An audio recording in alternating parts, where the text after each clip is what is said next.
एम.एफ.ए part 1 व part 2 त्यांच्या assignment व अभ्यासक्रम एकच आहेत. लायब्ररीमध्ये जायचे असल्यास ॲप्लिकेशन द्यावे लागते. विद्यार्थ्याच्या अडचणी समजून घेतल्या जात नाही व तसा जाणून बुजून प्रयत्नही केला जात नाही.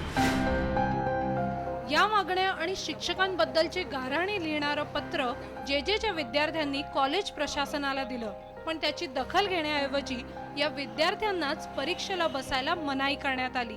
वर कारण देण्यात आलं त्यांच्या गैरहजेरीचं. प्रेझेंटेशन आमची रोज घेतच नव्हते. अक्षरशः माझं तर अक्षरशः 3 महिने यांनी मास्टर बनवलेलं नाही, तर मग यांनी प्रेझेंटेशन नावाखाली मला बाहेर कसं काढलं. विद्यार्थ्यांच्या गैरहजेरीचा पट मांडणाऱ्या शिक्षकांचा कारभार किती बेहिशोबी चालतो हे विद्यार्थ्यांनीच उघड केलंय.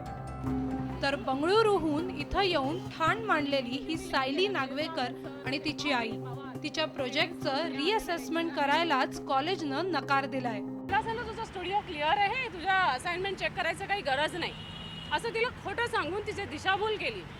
आणि आता अजून म्हणजे आता 4-5 महिने झाले, कॉलेज सुरू होऊन 3 महिने झाले, अजून म्हणजे आम्हाला कॉलेजमध्ये प्रवेशच नाही मुलीला. सुशांत ऐनापुरे, सचिन ढोळे, सायली नागवेकर आणि Sushant Vayadande JJ. Institute of applied art या मुंबईतल्या प्रतिष्ठित संस्थेच्या विद्यार्थ्यांवर वेगवेगळ्या कारणांसाठी तक्रार करण्याची वेळ आली आहे. या 7 जणांचं अख्खं वर्षच वाया गेलंय आणि आता विद्यापीठाची चौकशी समिती या प्रकरणात सत्य शोधनाचं काम करते आहे. आज स्टेटमेंट्स घेतलेले आहेत आणि मग त्या स्टेटमेंट्सवर बसून मग नंतर आम्ही विचार करतो की म्हणजे काय काय आहे, what are the links, how everything has to go about, and then accordingly आमचा रिपोर्ट येतो. मुद्दाम काही ते काही कुणाचे दुश्मन नाहीत.